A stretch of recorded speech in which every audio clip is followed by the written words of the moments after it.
Добрый день. Good afternoon. We carry on our conference.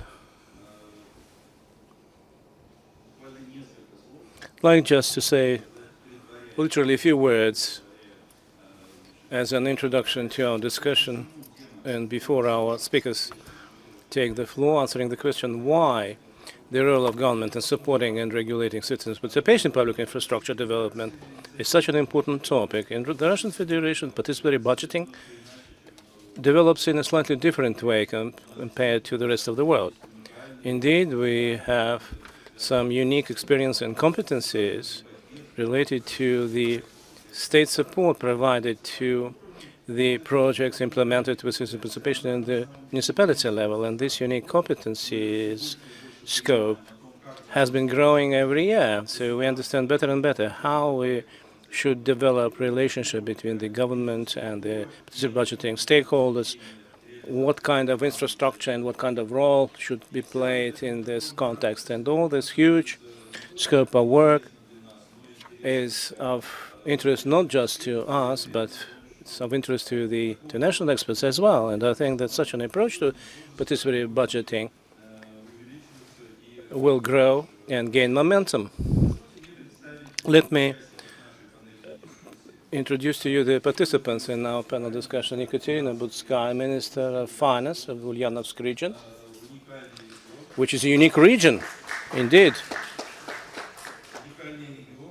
in terms of them being pioneers in synthesizing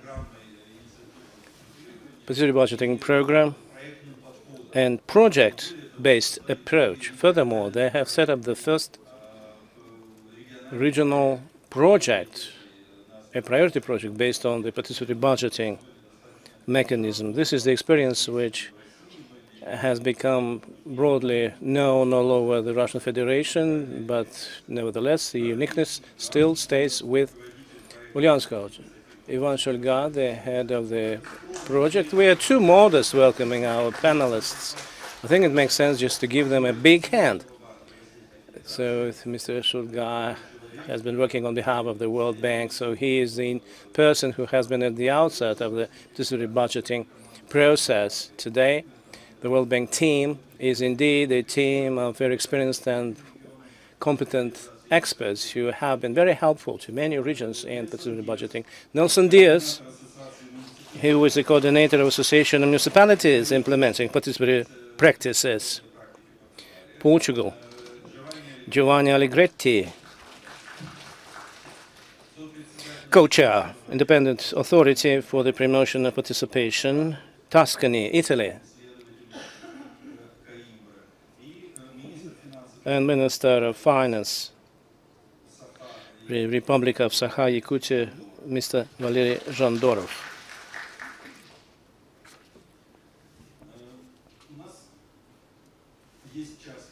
We have 1 hour for our panel discussion, and I would request the speakers to be mindful of the time limit. But as for all other participants in our discussion, let me remind you that you will have an opportunity to ask a few questions, but I would like you to pass on your questions in writing. So if we have time, we will try to respond to them. So let me pass it over to Ekaterina Budskaya, Ulyanovsk region. Thank you very much. I'm very thankful for being able to take part in such an interesting panel discussion, because indeed Ulyanovsk region, following the governor's initiative, has been developing the project since 2015, and we do see some progress made to date. And over the past 4 years, we have implemented 258 projects. We managed to cover the people who have become beneficiaries to the number of about 500,000 people, which is more than 50% of the population, and we have spent more than 350 million for these projects. So, and I'd like to say that the project has been gaining momentum more and more, and we do see that We have to improve ourselves in terms of our managerial skills, project management. We do understand that the citizens initiate their concerns and they address them to the regions, and we are supposed to make sure that any concerns or challenges arising in the context of the project should be properly handled, so that the project could be implemented in the context of the project management framework. We decided that we need to reshuffle the mechanism entirely. Therefore, together with our governor, Mr. Morozov, we decided to make this project a priority regional project. And we started our project management path from the following. First of all, we determined the goal. What is the ultimate goal of this project? Of course, you will all say the main goal is to expand and to cover more people by the project. The more people are covered by the project and engaged, the better off the population of the Ulyanovsk region be off. And our goal was directly related to the strategy development and strategic development of our regions and raising living standards of the population. This is the overarching goal which we have set up for ourselves. Of course, so the improvements in the project management infrastructure was necessitated, and we set up a project committee, and the deputy governor, which is a pretty high-rank official, has become the curator of our project, and I'm the project manager, Minister of Finance of our region. Of course, besides that, we set up the project committee. The project team has been composed, which comprise of the heads of the aligned ministries in the region and our Oblstroy Zakazchik, which is a treasury-financed organization, since it is related to construction and development works and consideration of the complaints and deficiencies lists. We have to include them into our project team.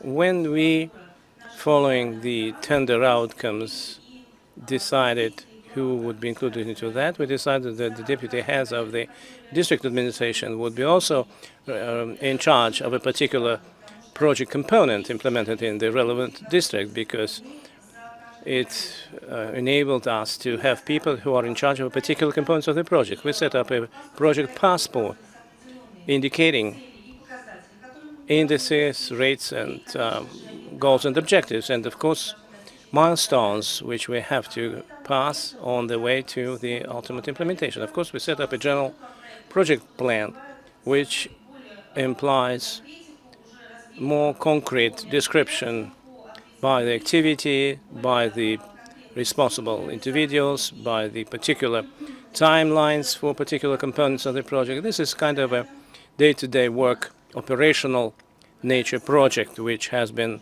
in use on a daily basis. What else would I like to note? We have some milestone components when we have to monitor our project. And what do? If we understand that certain milestone is below the standard, we convene the project team, and with the participation of our colleagues, we resolve the matter.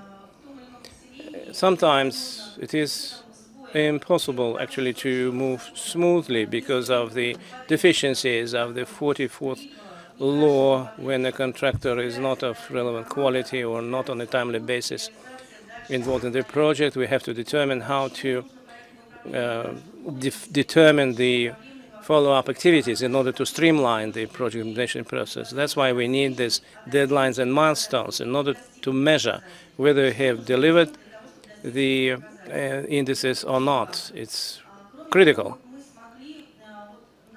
Besides, our project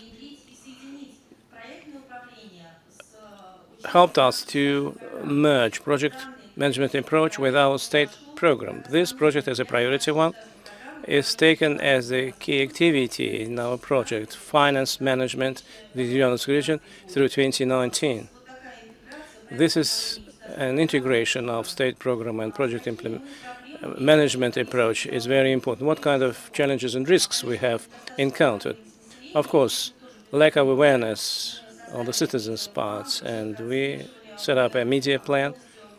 We very scrupulously following up on our activities vis-à-vis the population, the public, and one of the points which has to be added to the project is the index reflecting the awareness level of public at large. And of course, on timely collection of monetary means was also a challenge, and it was mostly attributed to the economic entities. And since it's mostly about our agricultural producers, we had to shift the timeline by 76 days, which helped us to streamline, regulate the project.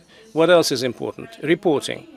Overall reporting on the project management framework is channeled to the Center for Reform Management, which we set up under the government, and this center very strictly monitors to what extent particular benchmarks are honored.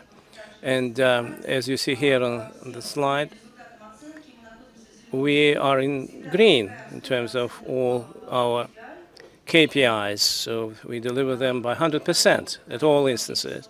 Besides, I'd like to also note that we are among the finalists of the Project Olympus project as the best management project, which is very encouraging as well. What is also important, the governor made a decision and issued a decree by saying that people who are involved in this project, not only this one, but the projects which are implemented in the Ulanovsk region, should be supported and bonused, which gives incentives to people who are involved in this project management exercise in order to deliver the best results possible. Of course, we do not stand still. We keep improving our work, and if the project worth was 120 million rubles, and we started with 15 million in 2015. Now we have reached the bar of 120 million. The next year we are planning to grow up to 150 million in terms of the budgetary means allocated for the local initiatives projects implementation. I heard 6 million about Stavropol. We have 2 million to date, but we do see that there are projects which do not fit this limit, and the people generate the initiatives. We have decided to increase up to 3 million in order to stimulate and give incentives to the projects when they are actually calculated in terms of in monetary terms. We have automated system for project management in place, and this automated system for project management is also under full control in terms of monitoring the fulfillment of all the project activities. We keep an eye on all the time, deadlines and milestones, and this is a system which is very helpful in project implementation. That's how the project of local initiatives has grown into the project management initiative and project. And it's very important that it is within focus of attention, similarly to demographic project, which is also very important. And we do see that the governor pays priority attention to this project implementation. Thank you very much, Ekaterina Vladimirovna.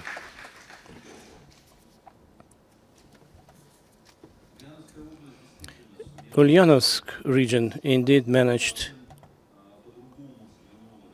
to take quite a different look at how to engage public in project implementation by setting up this system. Indeed, the system is actually well thought through up to the minute detail, and it demonstrates in-depth penetration into administrative and budgetary processes. That's why, from the perspective of the state support to be provided to this project, it seems to be very efficient, because we tend to forget that just ordinary people who have initiated the project, they should not work instead of officials. And government functionaries, and the state objective is to simplify their work and their functions they assumed. It's very important, actually, to maintain an opportunity balance provided by the state and maintaining its interest without scaring people away by means of engagement in this exercise. Now I'd like to give floor to Mr. Shulga, who has a variety set of experiences of interacting with the government authorities during his years of practicing in the area of supporting local initiatives. And indeed, I can very pleased to be able to hear more about the topics which are of highest priorities for me, because I started bringing it up when I talked about the importance of providing support to that some years ago, and I'm never tired to keep talking about it, because for the participatory budgeting model implemented in the Russian Federation, the issue of collaboration and interaction with the government is impossible to overestimate. And if we just upset the balance in this paradigm, if we just overregulate, we run a risk of losing a lot of important things. So the floor is yours, Mr. Shulga. Thank you very much, Vladimir. My presentation is going to be very brief. I will take just 1 minute of your time in order to share with you the wave of happiness I experienced. I'd like to thank the organizers for calling me, not because I was invited and going to actually disseminate wisdoms for you, no, but I find it very enjoyable for myself to be here, because some 10 years ago I knew 3 people who knew something about participatory budget, maybe 4 or 5 people in total. Then they grew in 10, 15, 20. Then they started telling me about participatory budgeting here. And now I do not control this process at all. And I do not keep up with the process and developments. And this is, and makes me very happy, because when I come somewhere and I actually tell people about 3 models of participatory budgeting, they say, come on, so there are not 30, 70. Today somebody said there are 50 of them. Let it be 50, it doesn't matter. It's so good to be a part of this very important phenomenon. It's not about myself. I would like to make a point for the colleagues who haven't started their journey into the world of participatory budgeting. So you will experience it. The process hasn't stopped, and you will be able to feel being a part of this very important process, and you will enjoy as much as I do being here about this, likely-minded people here, and together with the international leading experts in the area of participatory budgeting, and 70% of these people are just my personal friends. Really, it's worth it, actually, doing what we are doing. Now, as for the state involvement. Well, first of all, when Mr. Vagan asked me to respond to this question and to be convinced, but I don't need to be convinced. I will just go over a few well-known facts. But it's always good to restate the obvious and to convince the rest of you who aren't convinced yet. Now, let me put the question provocatively. Do we really need the government to get involved in promoting PB practices? My Russian friends and colleagues perhaps would find this question naive, but it's not a trivial issue, because most PB practices are being implemented at the municipal level. There's a mayor who launches a process of participatory budgeting. The program is successfully implemented, and this is it. There are waves. There are waves in promoting PB practices depending on the political cycle of the mayor. But the situation on the ground is that the government doesn't really need a case for, or it doesn't have the rationale for engaging in PB practices. However, in our case, what happened was that most PB practices in Russia are being financed from regional budgets. That's a fact of life. You can talk for a long time about the reasons for that, but this is a fact of life. Because the regional budgets are financing PB initiatives, This is part of government policy. And in this sense, we will not be able to escape or avoid the government's role in promoting PB practices. Now, the question is whether it is the government's priority or not. And to the best of our knowledge, and again, it was good to hear a response to this, and the response, the answer that we heard is in the positive. Yes, the government is concerned about this. The government is represented by the Ministry of Finance. And why does it care? Because participatory budgeting is a tool to enhance spending efficiency. What does it mean? It means a way of channeling money where it's most needed. It is a way of addressing the needs, and it is a way of prioritizing government spending. If they're prioritized, it means that the money is effectively used. But once people get engaged, once, as in the Russian example, people provide financial contributions, they become part of the process. They own it. Now, and the question is, why is money spent effectively? Probably because it is in high demand for the public. Now, the question is, how do we make this process as effective as possible? As part of this project, the idea was to scale up the project and to increase the coverage of regions involved. Now, let me begin by what the government should not do.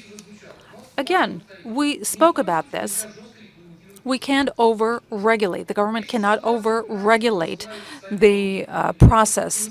There's always a temptation to spearhead this effort, but let's not invent the wheel. I told you right from the start that I am no longer on top of the situation. I'm barely catching up with the dynamics. But member territories, municipalities, and constituent territories know what they're doing. And if we over-regulate this process, whatever we do, we will choke off diversity.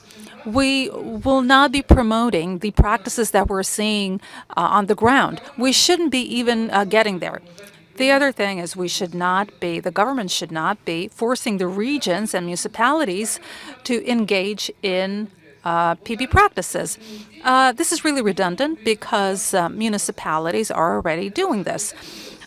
Because one possible negative consequence is that it may lead to municipalities mimicking PB practices of Mickey Mousing the process and providing fake reports. And there will be no way that the government will be able to verify the veracity of these reports. And you shouldn't be wasting efforts on this. And then at the end of the day, these false PB practices could discredit the whole process. And then let me state this, make a provocative statement, which is that the federal government should not allocate money to finance PB initiatives. The objective and motivation behind the launch of the process is not financial. Because if the municipalities adopt this paradigm of soliciting money to finance PB initiatives, this is the wrong motivation. If the municipality does not see the case for or rationale for initiating PB process, then simply there is no case for it. If the municipalities are not allocating and earmarking funds for PB processes and projects, then probably there are no benefits. Our idea and our job is to convince them and highlight the benefits. Now, in terms of what the government should be doing, again, basing on my experience in talking with the regions and the feedback I'm getting from my colleagues, it's very important to send signals to the regions on the positive role of PB practices so that they're convinced that whatever they do is legitimate, it's important, and it is appreciated at the federal level. These signals are being emitted, and we should be very clear about what the situation looks like. There are people in the Ministry of Finance who have a job to do. They're compiling reports, they're are reporting balance sheets, et cetera, things that have nothing to do with PB practices. So whatever the Ministry of Finance is doing in terms of PB practices, it is a hobby. And off and on, I hear people say, I'm a financial expert, but should I be concerned with children's playgrounds and with the stadiums? Is it really my job? So if we talk about this issue as a priority for the ministries of finance, the regional ministries of finance should be given a clear signal that it is their job. It is indeed their job because it's in high demand, and this is something that is really needed on the ground. It's very important to increase to raise awareness. Nelson Diaz will talk after my presentation, and I'm going to steal his topic, but this is a wonderful tool for promoting and raising awareness about this process. In Portugal, there's a bus that goes from place to place and promoting this process. This is all I'm going to say. Nelson will elaborate on this. So it's a good thing to raise awareness. Another important fact is to reduce the costs of PB. And many colleagues have approached me and said, we want to do this. Give us a tool. Show us where we can get the materials and the inputs. Give us a guideline. Showcase the experience. And we heard about Eve. We heard about Nelson. Why don't you introduce us to them? So these are the public this is an example of a public good that the government can produce, and that will be well received, and people will appreciate this.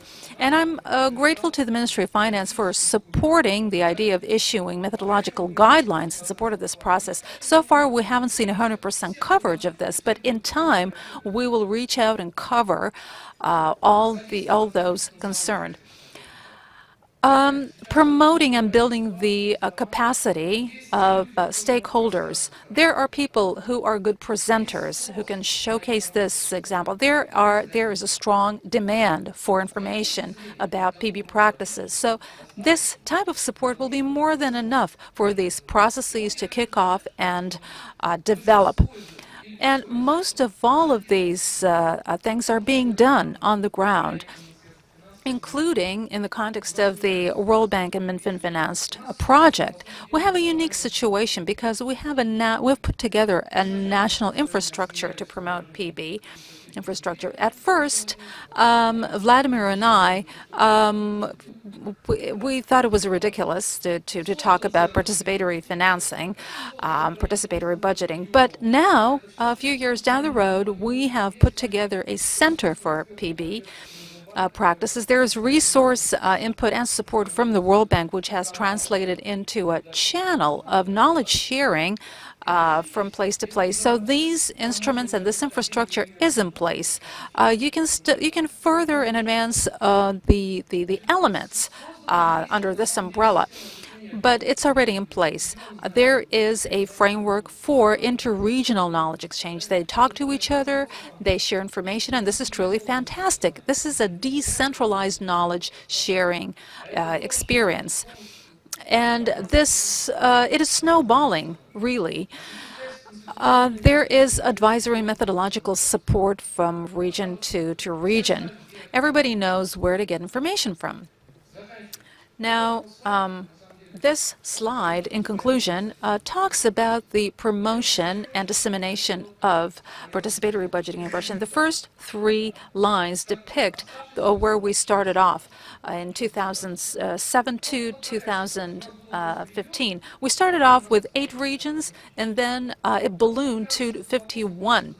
So this illustrates the importance and of what we're doing. And last but not least, whatever I talked about fit in the paradigm of PB as a tool for increasing spending efficiencies. But the effects and the essence of PB goes far beyond this paradigm. There are a lot of additional objectives that can uncover a new potential and a new reserves that are yet untapped. And I have a few more ideas to share with you. Some of them are fall in the realm of youth policy. For instance, I have a playground in my neighborhood where I live. I went to Sakhalin and I saw a playground with the basketball stand, and this is something that the people did for themselves. They picked the place, they chipped in the money. Nobody forced them to do it, and it was done through their personal initiative. And this is the case in point illustrating how this works. Social partnership. We're trying to get business involved in this process. Participatory budgeting is something that business has engaged in for a long time. They're eager to support.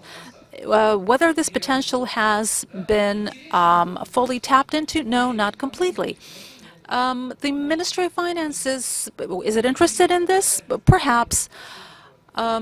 Inclusiveness, last but not least, including marginalized people, the elderly, the homeless. Are we addressing this 100%? No, not quite. Participatory budgeting is a tool to engage all marginalized social groups. So there is a whole scope of options for the government to choose from. It's good that we have the Ministry of Finance has created a precedent, and we at the bank will be eager to support whatever new projects you come up with. Thank you.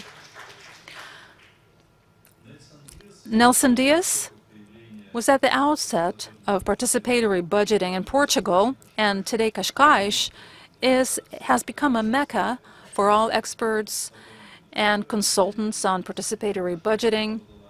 And truly, Cascais has designed probably one of the best practices, PB practices, but besides that, I must tell you that Portugal has become a country that is witnessing a lot of innovations in the area of participatory budgeting. Suffice it to say that today the country is implementing concurrently 3 PB practices, one at the municipal level, the other is a youth practice, and one the overall national country level.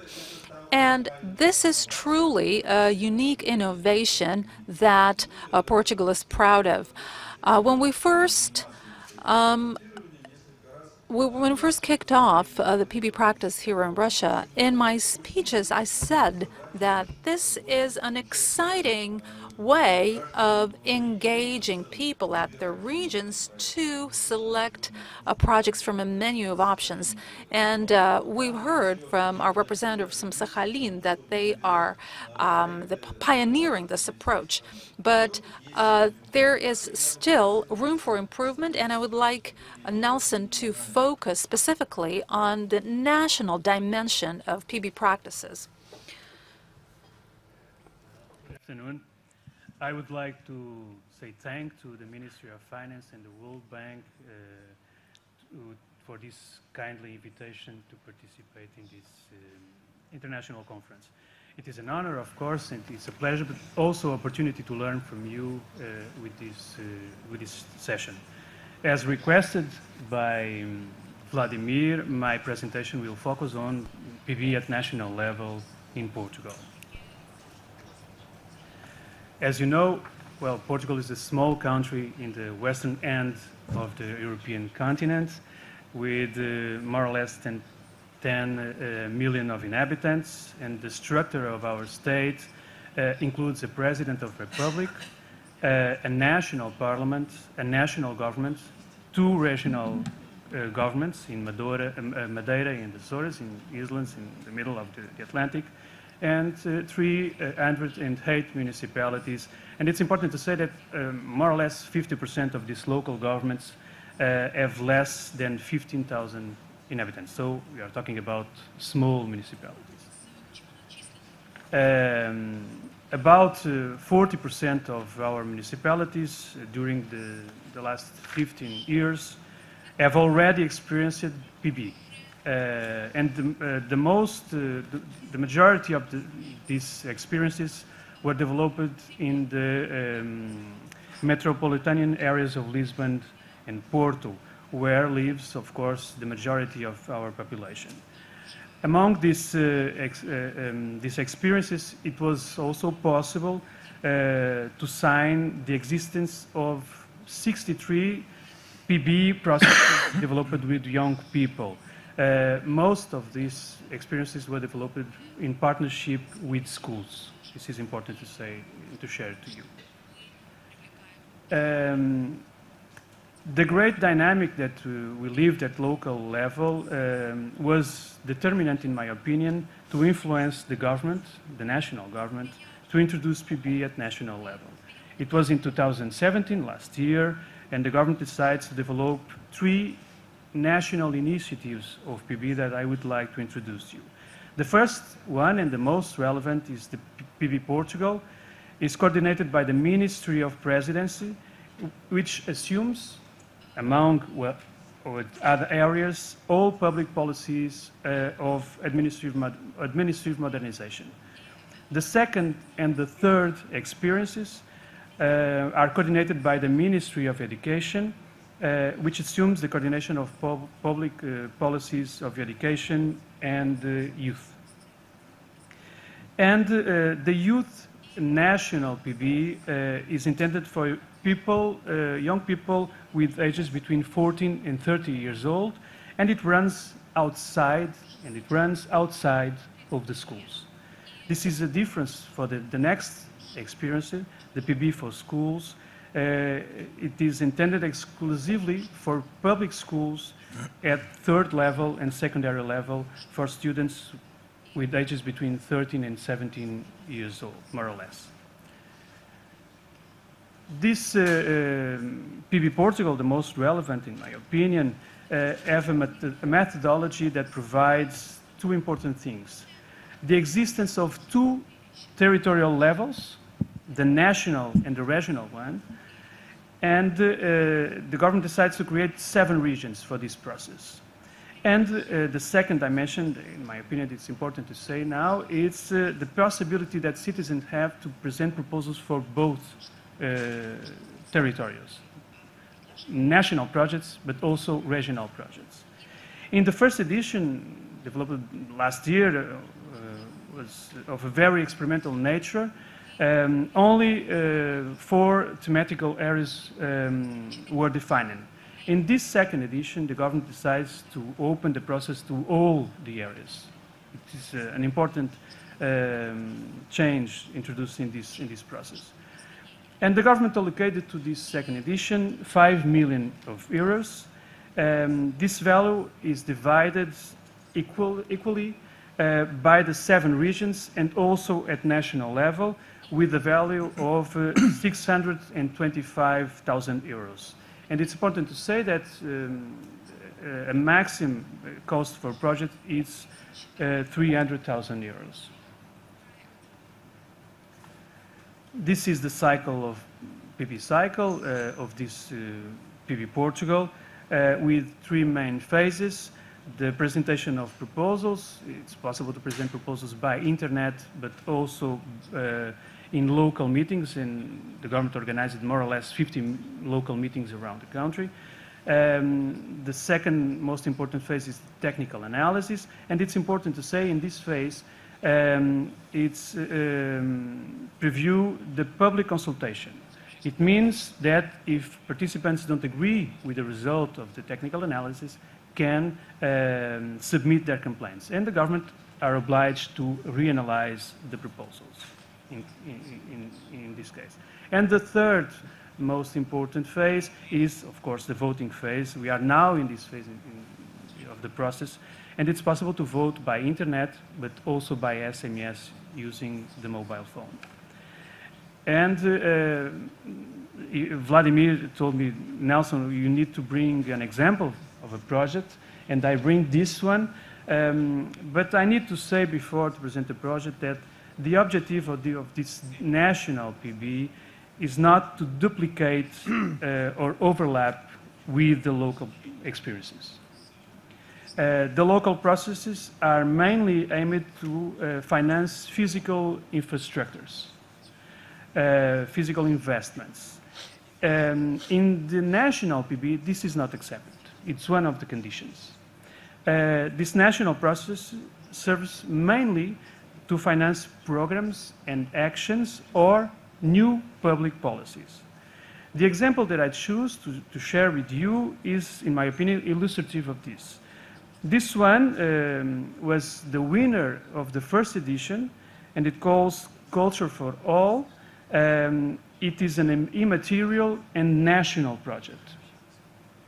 The project foresees that all citizens with 18 years can visit equipments and cultural events promoted by the state, national, regional, or local state without payment.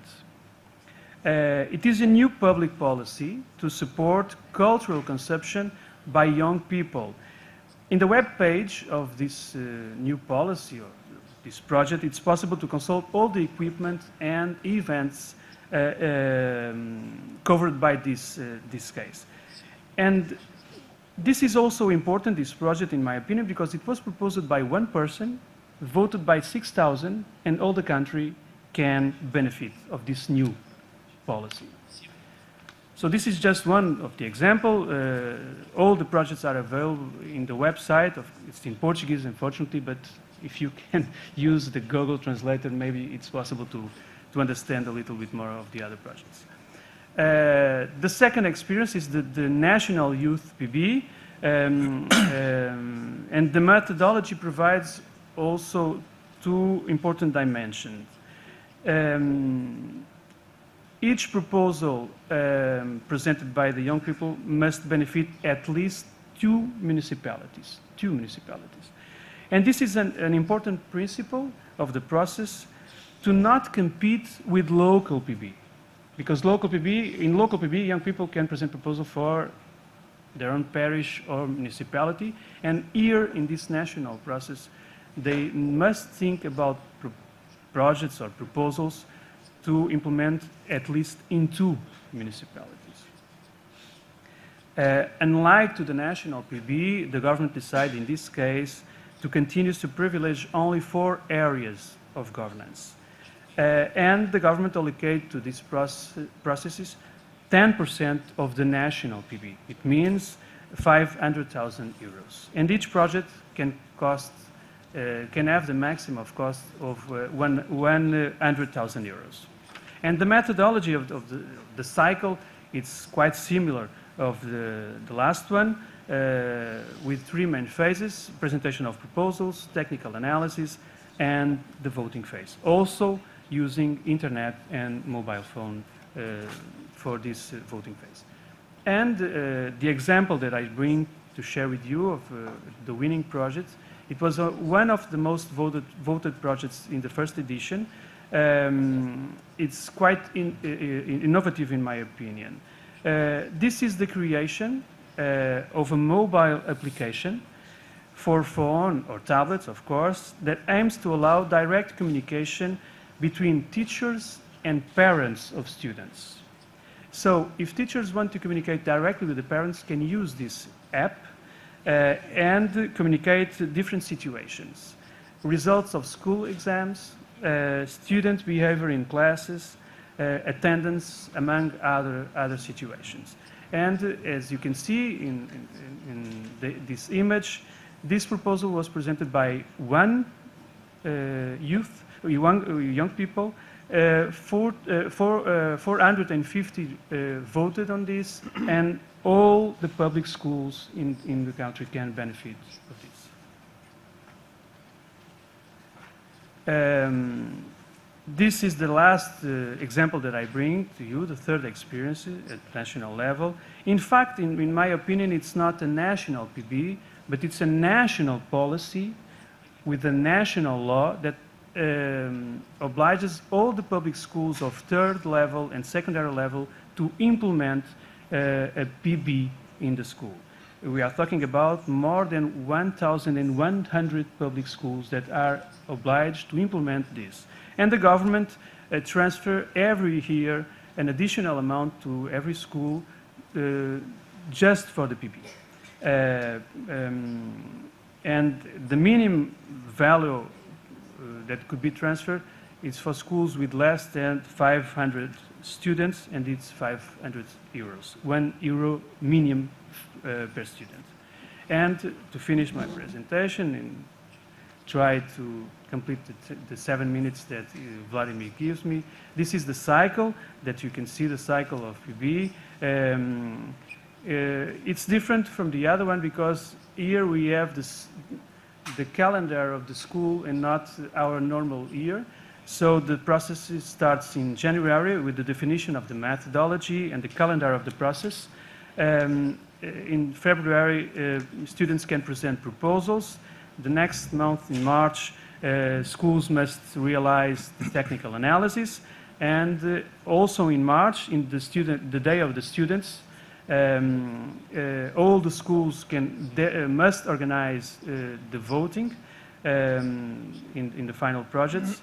And in April, schools must present the results. And until December, schools must implement all the projects. So this is my presentation about this tri-national PB, and I am available, of course, for the debate. Many thanks. Спасибо, Нельсон. Thank you very much, Nelson. I'd like to give the floor to Giovanni Allegretti.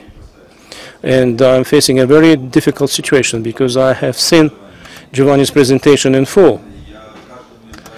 And I would advise to each of you to very carefully read through this presentation because it contains a huge volume of very interesting material about interaction involving the state experts implementing PB in Italy. That it's just a wonderful collection of various pieces of information on this topic. But unfortunately, indeed, we do not have time for listening to the whole presentation. That's why I ask Giovanni to be concentrated in his presentation on the topic how they managed to convince authorities in Tuscany in Italy in setting up quite a unique institution which Giovanni leads and heads, independent authority actually. When I tell somebody about it, people don't trust me, don't believe me. The agency makes decisions and allocates financing for experts to help municipalities to implement PB. It comes to the state budget cost. How did you manage to convince them? Or the regional authorities came to this conclusion that that setting up such an agency is a must for Tuscany, and they should provide support to it. Please, Giovanni, tell us about it. Thank you very much. First of all, I wanted to thank for this invitation. That is a space for learning, very important for our networking and for each one of us to get back home and having some wealth of new ideas to share with the others. Second, don't worry, Vladimir, I will try. I have a bad relation with PowerPoints because I conceived them like 2 weeks before the event, and then when I'm in the event, I realize that the things that I need to say to complement what others said already in other cases are different. So I will not stick to the PowerPoint, so don't be scared. I will try to tell you a small story, and the story is a story of a change from participatory budgeting to the dialogue with another tool that is called public debate. And I will try to focus on one issue, which is the center of this panel, that is the role of government, in this change. First of all, have in mind this image that many of you have seen, obviously, about the bridge Morandi, who crashed down with a lot of casualties last month. 1 week after the trauma, in Italy entered in force a new law about the compulsory public debate for all the huge infrastructure. The law was conceived 2 years before, but as happens with many parliamentary things, it was very long, the process of approval, and so only entered exactly 10 days after the tragedy. Why this place is important for us? Because this bridge supposedly wouldn't have to be functioning last month, because a long participatory process that happened in 2009 had decided for an alternative route, but unfortunately the bureaucratic procedure of the ministry took 8 years after the participatory process in order to do the project, and so the project was not there when the bridge decided to collapse. And why this is important? Because the participatory project was the solution to 25 years of impossibility to plan a new highway there, because it was continuously blocked by protesters that were saying that the project was authoritarian and was destroying more than 500 houses.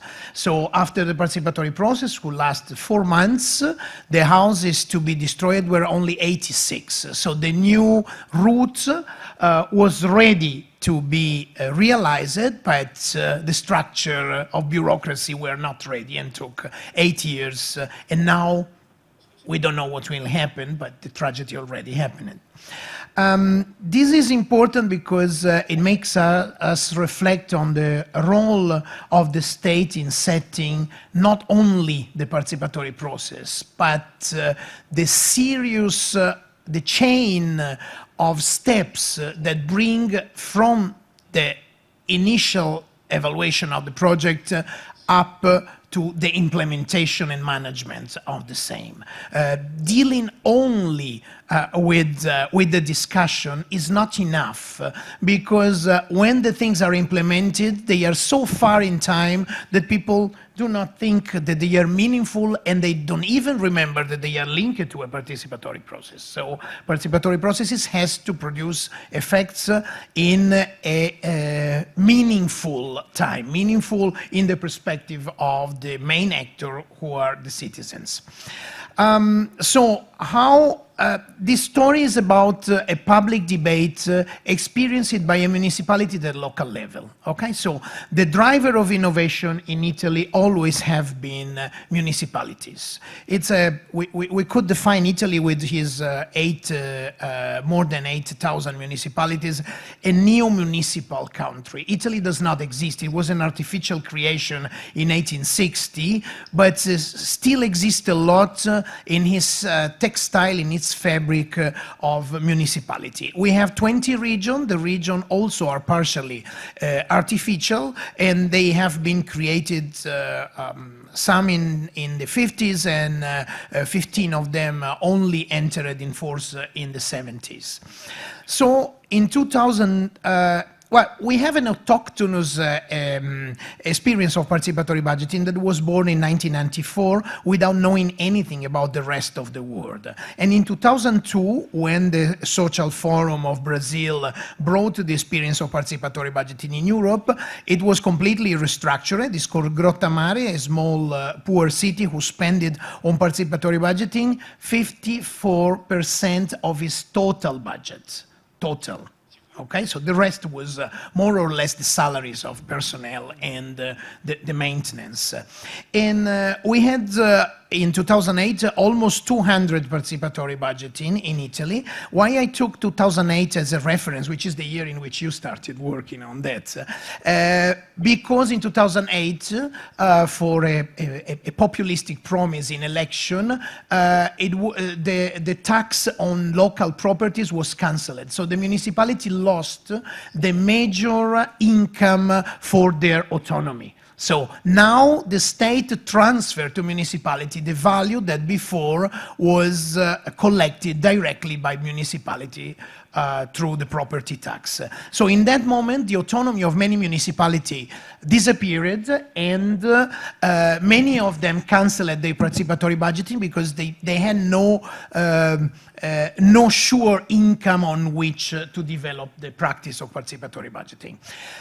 But several participatory budgeting continue to exist, thanks to regions.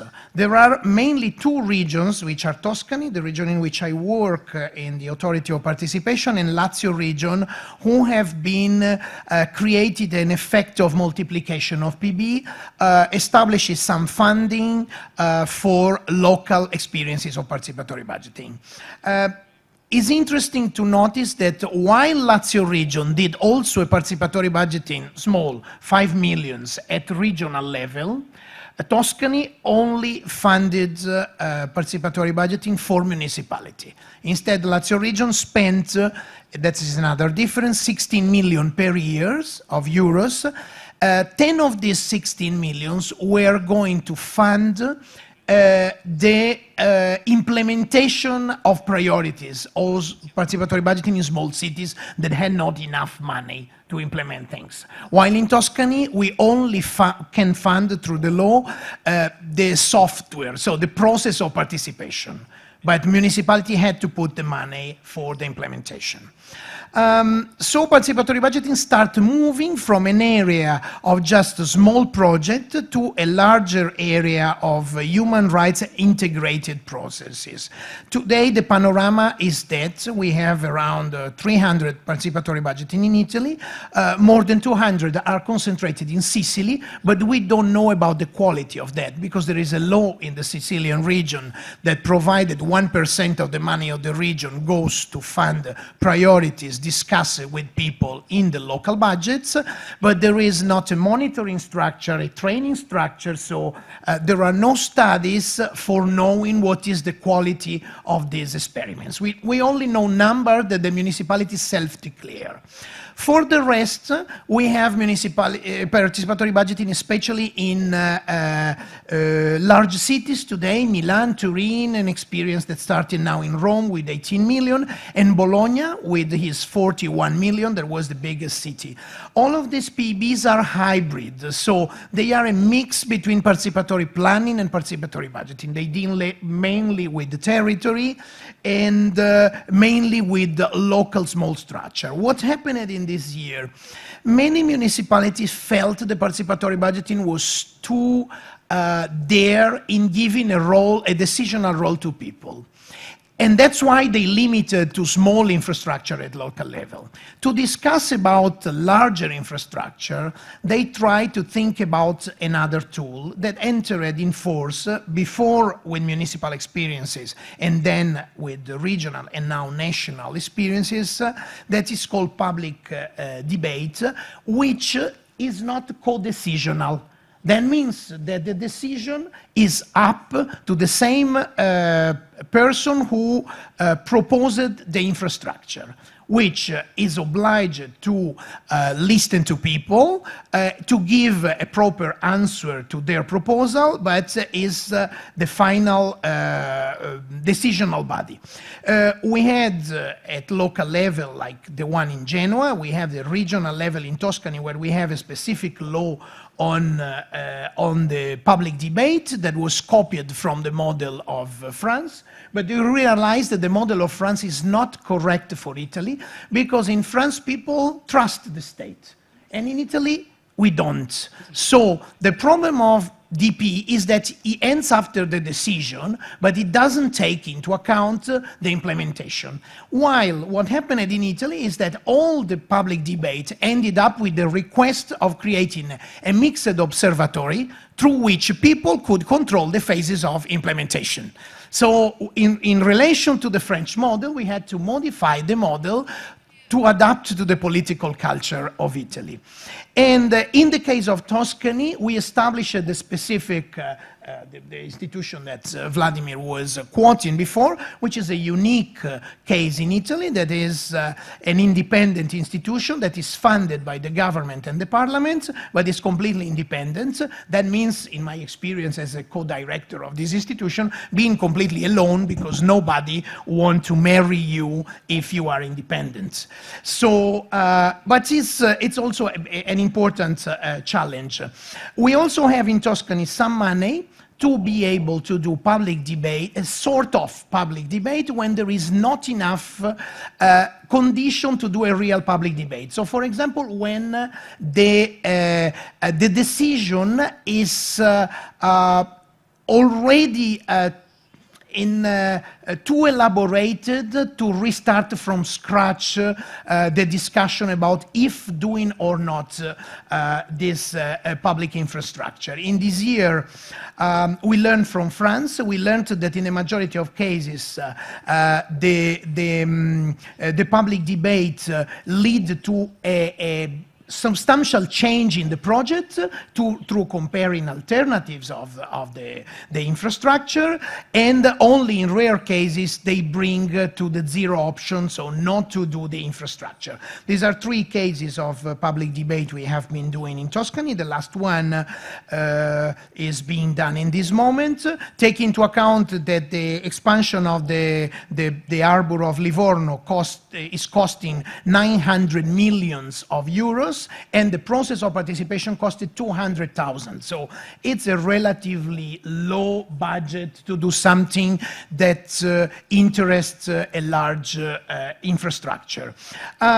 These are some of the events that we do to show how is the cycle. But what is important is that element. There is a moment of empty of activities there. Is the final moment in which the institution who proposed the infrastructure will decide on what to do with the suggestion that emerged from the process, and we'll have to answer detailedly to all the proposal and say why is taking into account some and other not. And I finish with an indication. The monitoring of these processes show us that there is a sensitive change in the attitude of people toward the institution between the beginning of the process and the end of the process. So in 4 months, people are able to change their opinion about the institution involved in the process because they understand better how they work, what are the problems, the legal problem, the financial problem they have to face. And the most important thing is that in the last year, the national government of Italy decided to learn from the Tuscany experience, and so to introduce in the law on public tendering, so as a measure of anti-corruption, the public debate as a central measure in the Italian law. So this entered in force last month with the ruling documents, which learn a lot from the Tuscany experience, oblige it to change now, so we are revising the law of Tuscany, but in the same time help Tuscany to modify a lot the nature of its process. The risk I see, the highest risk I see in this moment of expansion at national level is that we are not ready for doing dozens of discussion at national level. People are not used, and we don't have a fabric of facilitator enough experience to do that. So sometimes the law is created instead of having an experimental touch, want to expand on all the territory, but does not calculate the real energy that there is in the territory to do this at an extensive level. Thank you very much. Спасибо, Giovanni. Прежде чем дать слово... Before I give the floor to Valery Zhandurov, who will conclude this panel discussion, I would like to say a few words. Today, we have mentioned yet again and again the experience of Yakutia, and we've emphasized that Yakutia has joined the list of regions that have been developing in leaps and bounds and promoting their PB experience. And we've also mentioned that the Republic has made it to the final list of contenders and for the award. And Yakutia has a story to tell. But I would like to ask Mr. Zhandurov to talk about not what's being done, but how you managed to achieve this result. I know that it was not an easy task to mobilize the resources that eventually financed PB initiatives, and of course, This was done thanks to optimizing and streamlining several tracks and several programs. So if you could focus on this, not particularly on your success story, but rather on the on how you got here. Thank you, Vladimir. Good afternoon, and thank you for this exciting discussion. And of course, it touches the citizens, and it goes down to the prioritizing the projects. The experience that we learned back in 2016 was presented by the World Bank team and the Research Finance Institute. Now, addressing this question, I would like to remind you, and again, going back to the experience of Portugal, I would like to remind you that Saha-Yakutia Republic is the biggest region in the Russian Federation, and I must tell you that this is the largest administrative and territorial unit in the world. There are 3 million square kilometers of land. We account for 1/6 of the Russian Federation in terms of land, and in history books you can read that there could be, it could encompass 5 territories of France in our republic.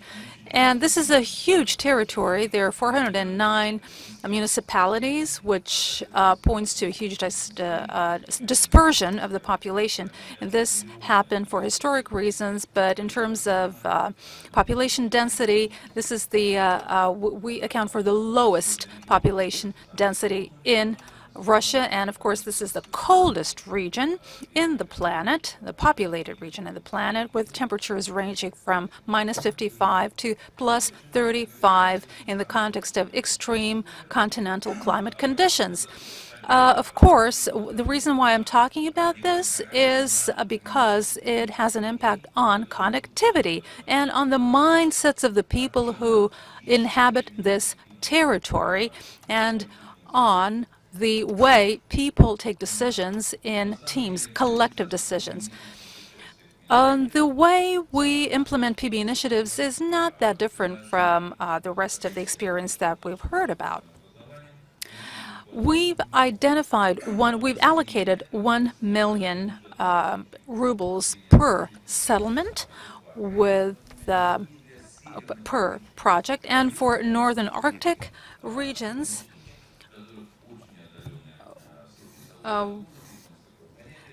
we have also allocated resources for areas with very low navigation seasons. And for them, the budget limit is 1.5 million rubles.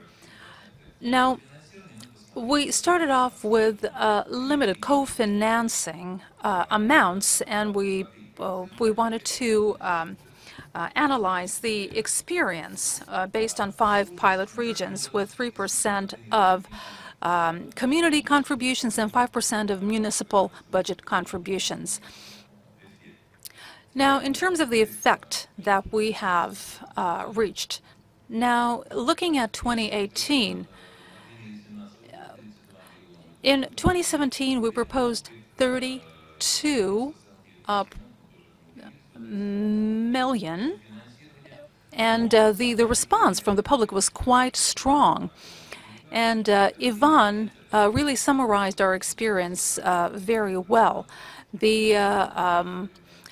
The response that we got from the communities to engage in PB initiatives and public control.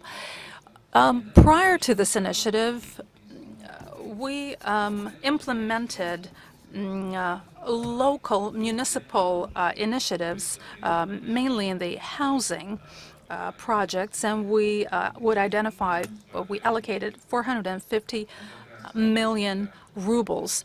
But the fact that in our prior cases, people would not be very active, they wouldn't engage that actively. So we wanted to approach this process from a different angle. How did we manage this? The Ministry of Finance is traditionally allocating the resources in a purely line-by-line paradigm.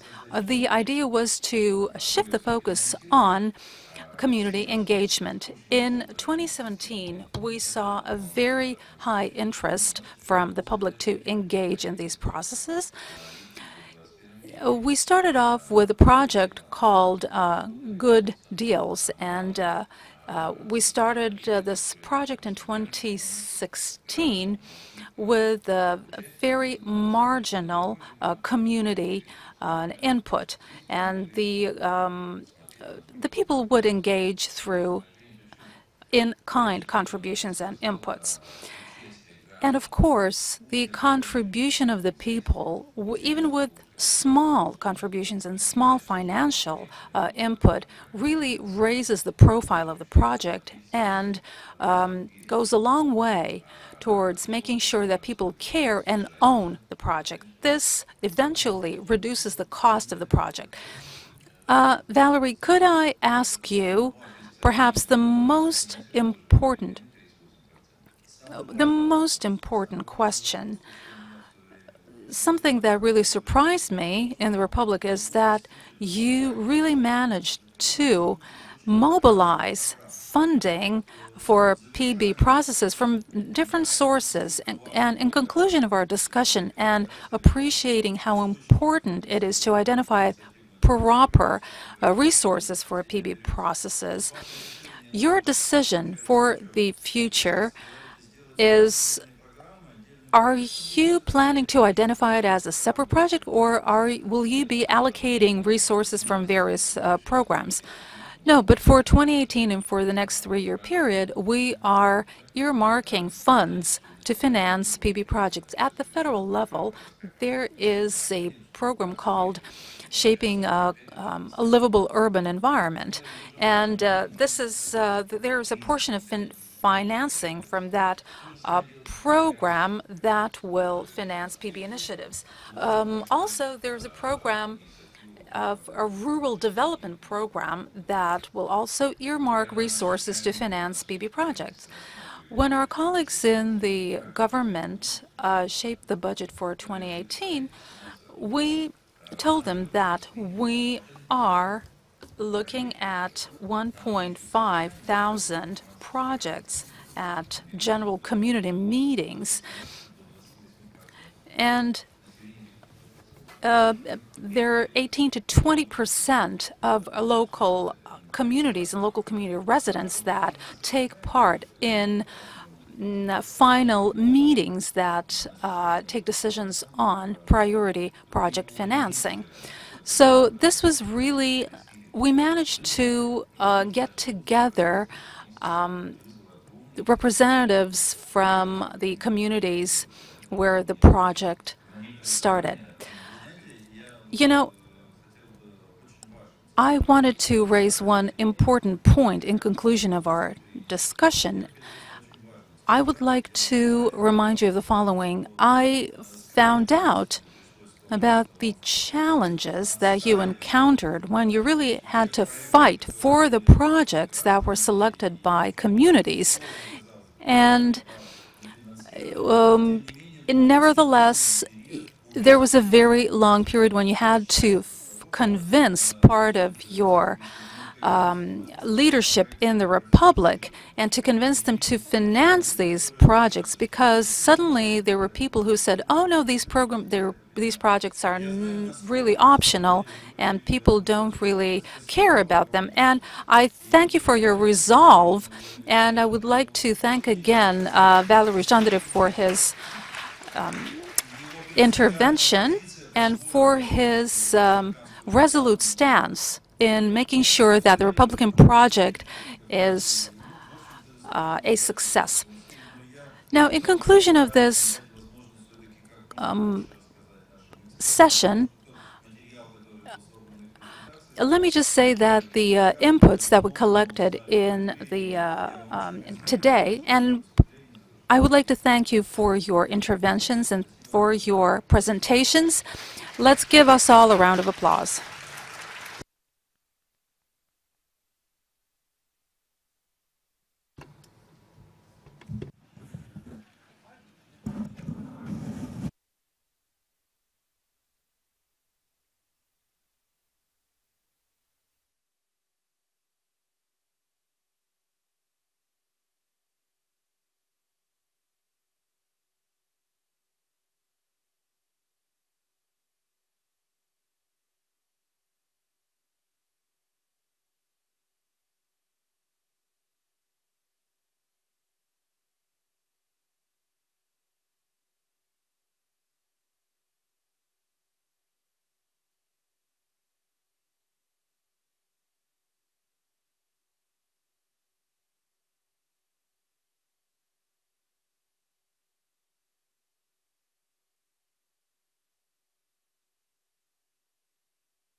Сергей, присоединяйтесь.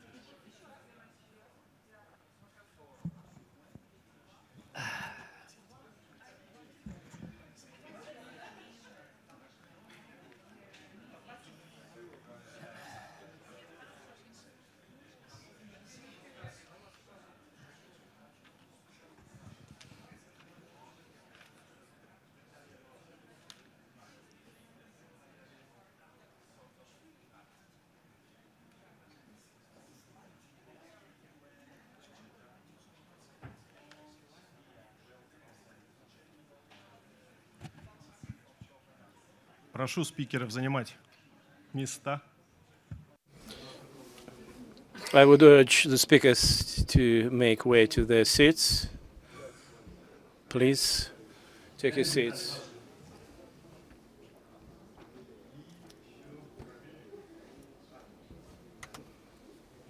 Корабельников. Корабельников где? Отлично.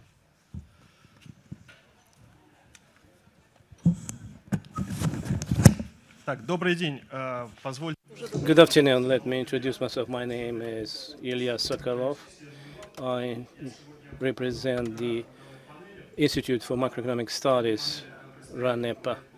And I'm going to moderate our panel. We're going to talk about models and tools for interaction with citizens and participatory budgeting practices. Normally we call it initiative budgeting in Russia. And let me start with outlining the ultimate goal we're trying to pursue in the course of our discussion.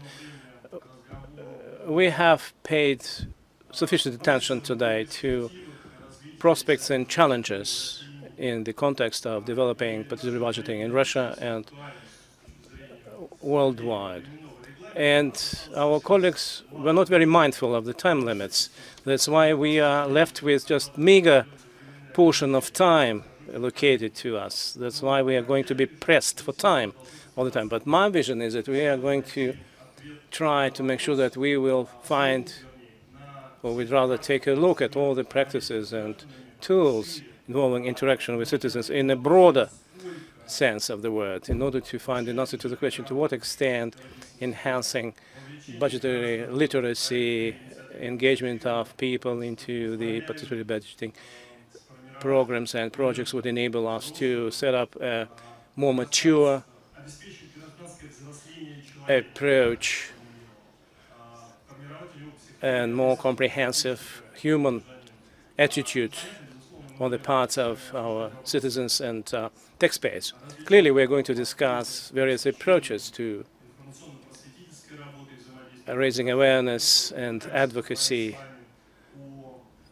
means in these slides. We're going to talk about the elements which are of particular interest for citizens. We're going to talk about techniques and methodologies which made their case and were tested and well proven in terms of pursuing our goals. Let me introduce the panel discussions. Sergei Romanov, Director, Department of Budget Methodology and Public Sector Financial Reporting, Ministry of Finance, is the director of the relevant department. He's in charge of several initiatives, including openness of budget data and participatory budgeting practice and budgeting and budget literacy. Clearly, all these initiatives started at various times, and they have demonstrated various dynamics and interim results. And methodological support is organized in different ways for them. But what is common of all this project is that they are all aimed at engaging people into a dialogue with authorities.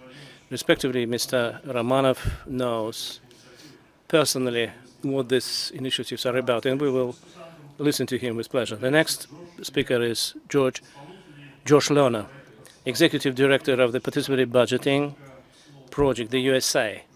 Just a few words about Josh. So he represents non-commercial organization who provides methodological and administrative support to municipalities in the US, particularly those who are about to launch participatory budgeting projects on their grounds. I haven't finished yet. I will wave you when you have to, similarly to how Vladimirovich did it. Which Vladimir Vladimirovich? It's a question mark. Josh works together with organizations. So he actually interacts with more than 500 communities, which are located in plenty of cities in all over the United States. They implement hundreds of projects. And one feature of this, one of the important features is that actually the $250 million, this is how much this projects are worth. And it's all about technologies and tools of interaction with citizens, given the scale. The next speaker is Mr. Korobelnikov, Chairman, Finance Committee of St. Petersburg. Just a few words about him. He's in charge of the project competitive budgeting. It's similar to a very well-known Russian movie when there is a voice of the commentator behind the scenes presenting the people. So the project started in 2016. And let me quote, the project is focused on enhancing transparency and literacy, financial literacy and confidence and trust in authorities in St. Petersburg. So 5 cities in St. Petersburg have become the participants in the project, 5 municipalities. And one of the characteristic features of this project is that unlike other ones, the project, starting from its conception up to its implementation, is implemented in St. Petersburg via mechanism of a budgetary commission. So as far as I understand, this commission comprises about 10 to 12 people who are just randomly selected amongst the registered participants. And there is another interesting feature about it. When I found out that all the members of this budgetary commission, they are all subject to some preliminary qualification preparation on urbanistics, procurement, so municipality and urban asset management, hopefully. So Mr. Korobelnikov will share his knowledge and experience on that. The next speaker is Lena Langlet, Senior Advisor of the Swedish Association of Local Authorities and Regions, SALA. What do we know about SALA and Lena? So they are actually promoting the particularly budgeting idea amongst the Swedish municipalities by providing all kinds of support. There are 290 municipalities amongst the participants, and Lena believes that the main challenges amongst those includes actually involvement of particularly passive groups of population, and she also believes that it's necessary that there should be a continuous relationship maintained between the authorities and people at large. You can give a hand to Lena as well, by the way. So, and the last speaker is Ms. Kurlanskaya, Director General, Center for Fiscal Policies, Russian Federation. I will let you know when you have to applaud. You're ready to do it all the time. It's wonderful. But watch my hands. So being the head of the joint project involving Minfin and World Bank, the project was successfully completed on enhancing transparency of public and municipality finance in Russia. So, and under her guidance, there is a project implemented which is called Interactive Budget for Citizens. I suspect us to be able to know something about this project today. The expected results involve actually placing on the municipal authorities' websites information on enhancing the knowledge base and engagement of people in the meaningful dialogue regarding expenditures and revenues of the budget. I have presented to you all our speakers. Now it's the high time that you should give a big hand to all of them altogether. Before we get down to business, so let me remind you of the time limit we have. Since we are completely pressed for time, my apologies, but I'm going to be very harsh on you. And I would request every speaker to limit his or her presentation to 5 or 6 minutes. And please tell us just very few words about your achievements and aspirations relevant to our today's panel. And if time is left, we will either answer the questions from this, or I will offer questions which I've formulated for all the speakers today. So let me invite you, Mr. Sokolov. Would you share your vision regarding the current status of things in the regions as far as the models and tools for interactions are concerned? What are challenges, what are achievements, and how the current level of budgetary literacy of citizens either contributes or prevents improving this kind of interaction? Please be kind. Dear colleagues, 5 minutes would be just a bit little time for telling you about all the models, but nevertheless, speaking in general terms about the current status, it is as follows. I would state that Ministry of Finance, including my department, has been handling these projects as a standalone project. There was a project on participatory budgeting. There was a certain project contributing to improving openness of budget data related to the budget. So we might refer to a project which was implemented together with the World Bank and which was focused on enhancing budget literacy. Each project has generated certain achievements with reference to what should be done further down the road in the regions and municipalities. It looks like if we have pretty impressive progress made in all 3 areas I've mentioned, but nevertheless, as it has been mentioned here today as well, it still remains relevant to answer a question: to what extent the data and information are of good quality and as demanded by the citizens. The information is available, but as for getting access to this information, it is not particularly well enhanced and facilitated. How to facilitate, how to improve this? And when we say that this information is not really in high demand and the system is not really flying high, so they say, you know, it's a bit difficult. You say that you have a pretty friendly for user set of information and budget, so it's not quite clear to us. If it's unclear, it's not worth actually looking at it, you know. But configuration simplicity and logical structure of its components would actually make it clear that the structure is clear and it will be in high demand if it is well understood. But there are 2 subtleties about it. We cannot simplify the system on end. We can make an airplane easier to more simpler or more difficult, but if we just remove the engine, it would cease to be an airplane. You know, we cannot simplify it endlessly. So the second question is, even if the system is simplified, how accessible is it for those who need it? If I'm afraid of airplanes, it doesn't matter how well you simplify the planes, I will not fly anyway. Given all this, what do we have? Of course, we do develop the systems in trying to integrate them into a streamlined and user-friendly structure, but we understand that it's not enough. We have to make sure that those who actually have access to these technologies would be capable of using what they have access to.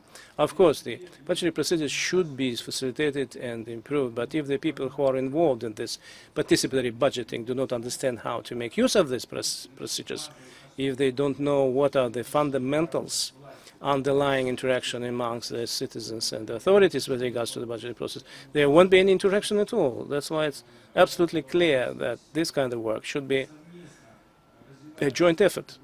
We need to develop the basic projects and we have to consolidate them and integrate them in terms of raising the overall level of literacy, including financial literacy, because when we talk about budgetary literacy, it's not the same as the financial literacy, and we need to enhance the budgetary literacy in particular.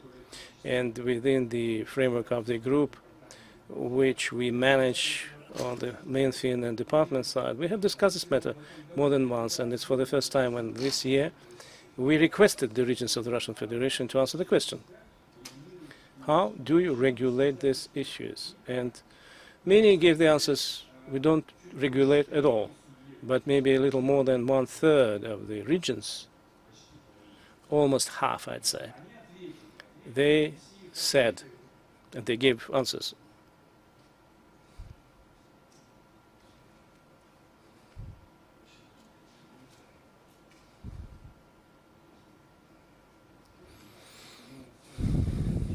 The regions were categorized in 4 groups. Regions implementing approaches to budgetary literacy within the framework of the programs we were developing, including training senior class school children who are future consumers of this knowledge and open budget findings. The second group, they said that they are training, they are teaching people from the perspective of initiative budgeting or participative budgeting. And those who actually get in touch with us will automatically and with pleasure be exposed to this procedure of learning more about the budgetary component in their work.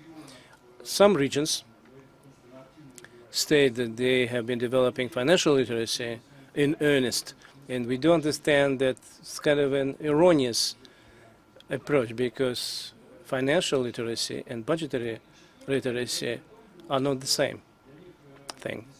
And the fourth group say that for them, public will automatically become more literate by learning more about and from and thanks to open data, which is completely wrong on the regions, because it's not about budget literacy development, it's about providing budget-related information to people for them to take a look at it.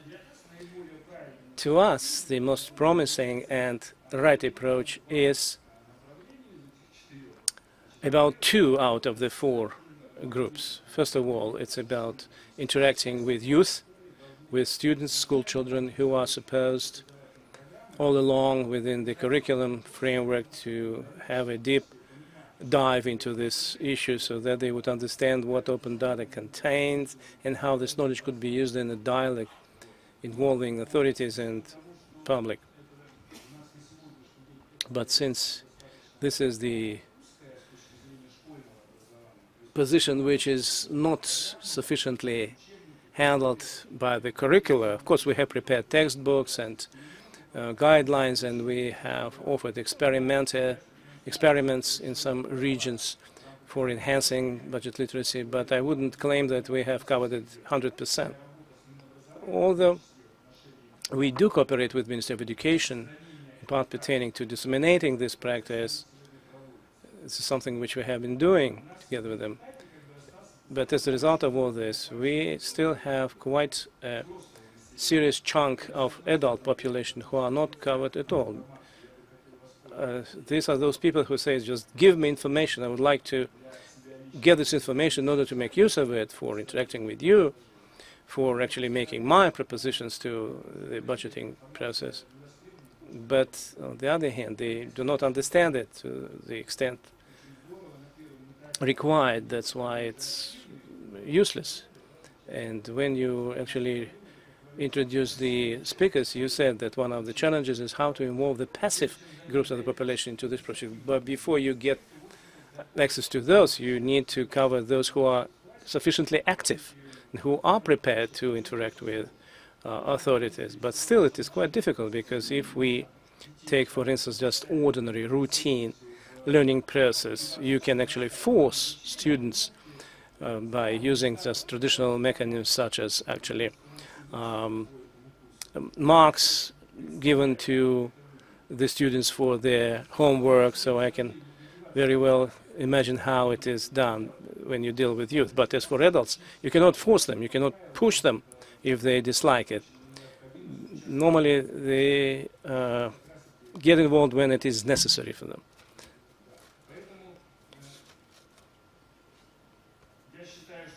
I think that for us, as of today, I mean for the Ministry of Finance, the main objective is integration of these projects. How to integrate them in order to make it crystal clear how each project will make an effect on others, so that they would not be just completely independent without taking into account specificities about each of them. Therefore, this year, next year, we're going to be focused on integration in line with developing each of the directions we have outlined. Thank you very much for your very meaningful intervention. And just right to the point. I don't think that the moderator should actually share his impression of and evaluation how it has been done, but I think that everybody will agree with me that just by actually integrating this practice, we will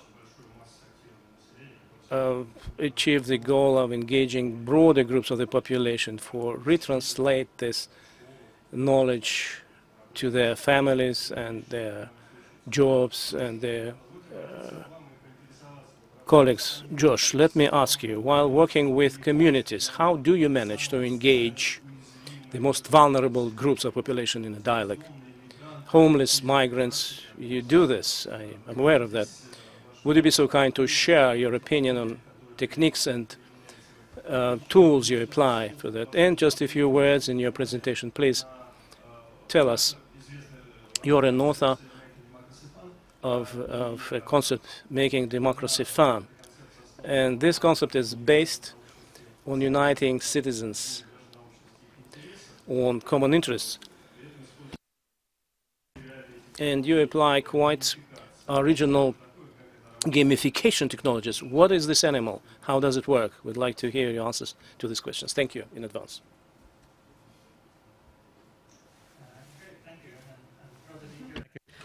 The World Bank for inviting me. So again, I'm co-director of a nonprofit organization that provides technical assistance to cities and governments in the US and around the world to launch and improve PB processes. We also have a lot of tools, videos, guides that you can use for free on our website, participatorybudgeting.org. And I want to focus on how do you engage marginalized communities in PB. So like you, we have a lot of goals for PB to improve trust in government, to engage people, to make better decisions. But one of our main goals is also equity. So we want to direct resources to communities with the greatest needs. We want to build power and voice of communities that have the least power and voice. And so this is a main focus of our work and something that we really prioritize. So I'll share some of the tricks and tools that we use to do that, and also talk about how to make participation fun, which is a great way to get people engaged. So when we are trying to engage people, there's 4 main things that we do. So start with money that matters to the people that you want to engage the most. Have grassroots leadership of the process. Have inclusive design and targeted outreach. So money that matters, that means that you have to go to the people that you most want to engage and say, what projects do they want to have done? So maybe that's English classes, or in our case, English classes, or Russian classes in your case. Or it could be after-school programs. So think of what are the top needs of communities that you want to engage. For grassroots leadership, we start every process by creating a steering committee, a group of residents, organizations, leaders, and we have them design the process. And so that the community owns the process from the beginning. It's not just government doing it, but it's a collaboration between government and the community. So people in the community feel that it's theirs, and that makes them more likely to participate. When we design the process, we encourage people to be as inclusive as possible. So one way to do that is having inclusive voter eligibility, so making it possible for people who normally cannot vote to be able to participate in PB. So every process in the US has open voting to non-citizens. You don't have to be documented. You don't have to be legally in the country. All you have to do is show that you live in the city. Likewise, they've all lowered the voting age to as low as 12 so that young people can vote. And people who were formerly incarcerated are also able to vote in PB, which they can't do in other elections. So this family that you see here, this is the first time anyone in this family ever voted. They're not able to vote in typical elections, but they can vote in PB. And that's part of how we engage them. It's very special for them. We also start by mapping where people live, so we know where to go. Where do you have events? Where do you do outreach? Where do you bring the process? And be very intentional and strategic about that. So a lot of this is mapping where immigrants live, where people with low incomes live, people of color, and then using that to design the process. We focus a lot actually on face-to-face, in-person outreach. So technology we see as a tool, but it's a tool for whom? So we use technology to engage low-income people, not to engage everyone. Anyone can participate, but we focus it on how do we engage people who face the most obstacles or the most barriers to participation. A lot of that is by talking to them face-to-face. And so we have materials that we go onto the streets and talk with people. One of those is called a pledge card, where we ask them to commit to participating. And research shows that if someone says and writes down, yes, I will participate, they're more likely to participate and more likely to come back. So it's a commitment for them. We also use SMS or text outreach. So this is especially good for young people, people who may not have a computer, but they do have a cell phone. And you can also automate it so you can reach more people. And this is great for reminding people about events. So, hey, there's voting coming up at your community center this weekend. Come on out. We go to public events and sometimes have help from Sesame Street or Giant Puppets for that. And so we go to where people are. If there's a festival, if there's a street fair, then we collect ideas there. We have voting there. We don't ask people to come to us, we go to them. Likewise, we do what we call pop-up events or mobile events, where we will bring voting tables to places where there is a high concentration of marginalized residents. So this is a voting table outside of a Latino or Mexican supermarket. So these are people who would not come to a school to vote, they would not come to a government institution, but they do go to a supermarket, they buy food. And so if you have voting at a place where they buy food, they'll vote.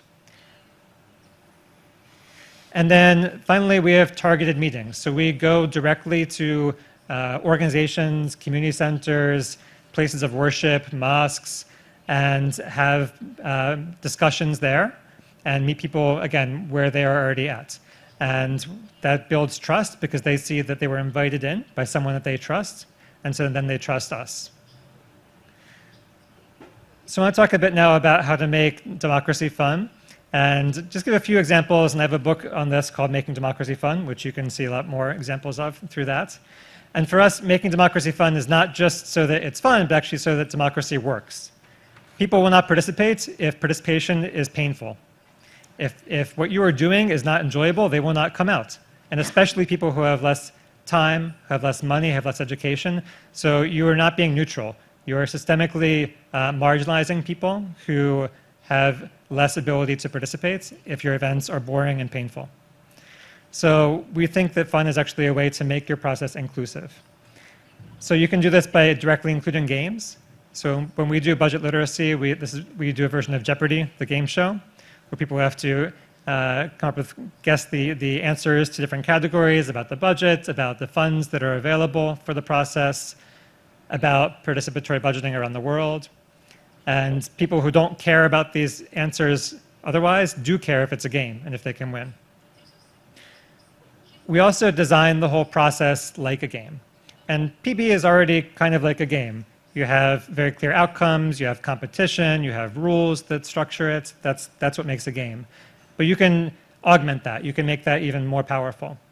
So one thing that we do is we have group versus system competition. So we have teams of budget delegates that together have to put together proposals, again, and they're competing against the limits or the constraints of the system around how much money is available, around what's eligible. And so it turns their spirit into one of collaborating, working together to try to get something done, faced with adversity. And so they come together more, they enjoy the process more, they come up with great ideas. Josh, 1 minute left. Okay, I'm wrapping up. The other thing is multimodal presentation of rules. So don't just tell people the rules once. Put it on the wall, put it on paper, tell it to them, give it to them when they go home. People don't learn things the first time you tell them. Make the results very visible. Because you participated, we now have a public plaza. And say this is because of PB.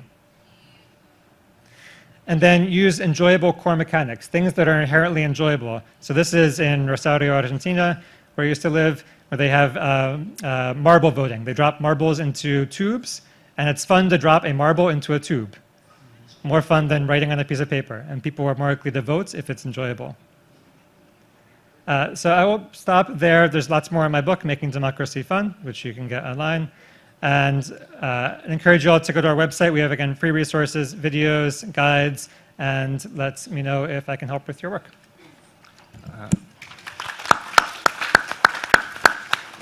Спасибо, Josh, за столь обстоятельный. Thank you, Josh, for your comprehensive overview of the U.S. practice. Now, you've wrapped up your presentation with a purely American touch of presenting and promoting your book. Way to go. Of course, we'll be happy to read your book. Now, the next on our list is Mr. Korabelnikov. Alexei, if you could give us an overview of the practice of the Budget Committee. Why did you choose this path? And what is the logic and rationale behind your approach? How is it done at the university level? How are you engaging people? And one thing that I'm personally interested in is the members of the Budget Committee are 10 to 12 people. To what extent are they promoting new knowledge among urban dwellers? Thank you. Well, in reality, St. Petersburg has been promoting the project of enhancing budget literacy for quite a while, and for a number of years we have been winning awards, including we've won contests run by the Ministry of Finance. But at some point we realized that indeed this instrument and this tool this tool is really well designed, but one value added about this tool is something that we haven't really really used, is the demand of this information. So we try to think, we get to the bottom of this. Clearly, people care about the budget, about how the budget is spent, and people care more and more from year to year as to how the municipal budget is spent. And of course, one significant contribution to the municipal budget is the personal income tax. So people are aware of the fact that they do contribute a lot to the municipal budget. So their expectation is growing proportionally. So they begin to hold the authorities more accountable for the money spent. And as you know, our this component is, the tax component is important, of course, but people's perception of this is really different. Now, the other thing is that when we report the numbers, for instance, we spend 50 billion rubles for public health, or when we talk about 55 billion rubles on healthcare, and there's a 10% increase, and people raise their shoulders and say, okay, well, probably this is good, but they don't really understand what's behind the numbers. When people earn 30,000 a month, 50 billion ruble budget spent on healthcare is something appears like an astronomical amount. So people care about what is behind the numbers. What we're doing on the ground. For instance, 15 or 20 years ago, there was a social demand for improving the quality of education, public health, and it's still there. But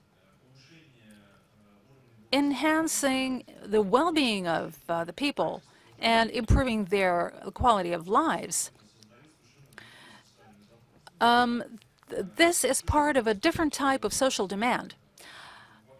Now, what is happening around these processes is something that people have grown accustomed to.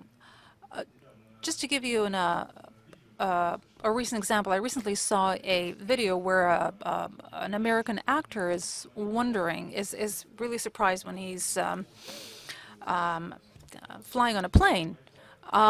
His co-passenger was furious that there was no Wi-Fi on the plane. But the mere fact that the person is flying in a plane is something that people take for granted. It no longer surprises people. So to put this example into context, people have gotten used to a certain level of the quality of life. Now they want more.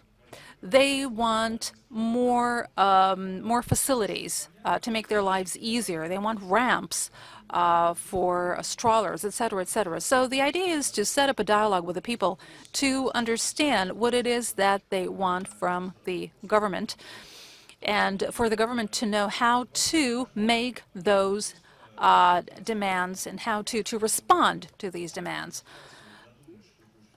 So it is important to get the feedback from the people and to take this feedback and work with it. And there are a lot of ways of engaging people in decision-making, but today we talk about participatory budgeting. It is a narrow question, a narrow topic, and we have made some significant progress in this area. Let me give you a brief overview of how this works. I'm not going to dwell on this, but let me just say that the unique feature about St. Petersburg is that we cannot gather people in one place, as is the case in many municipalities. We have over 5 million people living in St. Petersburg, so it's impossible to gather people in one place, in one venue. It's mission impossible. So we decided to establish the so-called budget commissions. At the first stage, we gather people, we collect ideas from the people and get an understanding of what it is that they want. And we identify people with a proactive position, with an active civic stance. So we collect applications and ideas, and in each territory we do a competitive selection based on which we select a budget commission. There are 20 people of local residents who are part of these commission. And subsequently, we work with these 20 people that we treat as delegates from their communities. We work with them. They learn with our help. They discuss amongst themselves the initiatives and the proposals that they brought on the table. And these initiatives and proposals go through the selection due diligence procedure that is run at the local government level, and subsequently the initiatives that go through the sifting process, they're put up for a vote. And this these 20 people who are members of the budget committee select the projects that will subsequently be financed from the city budget. So here are the parameters of the project. Back in 2016, we started off with 500 participants. Last year, their number grew to more than 3,500. And at this point, people should start asking. There are more than 5 million people living in St. Petersburg. Whether 3,500 people are enough? Now, my answer is that these people are not passive people. These are proactive people with an active civic engagement stance, and they have a voice representing their communities. And of course, but this is not the most important thing. The most important thing is that if we had these numbers 10 or 15 years ago, I would say that this project is not efficient because there's a low turnout and people do not care.